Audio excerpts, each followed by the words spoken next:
Hello guys, nagluluto ako sa tanghalian namin.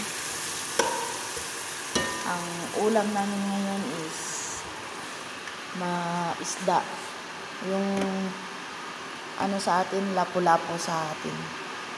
Pero sa kanila dito, hamor. Sa Middle East.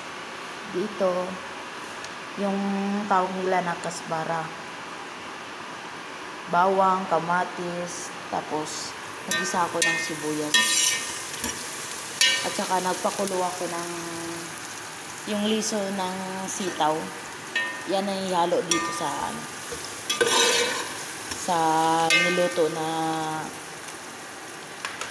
niluto na isda. Ang tawag nila matchbus.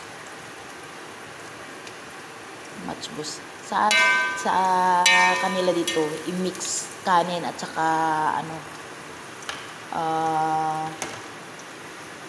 ulam. Bawang. Luto-lutuin ang bawang. Lagyan ng mga spicy.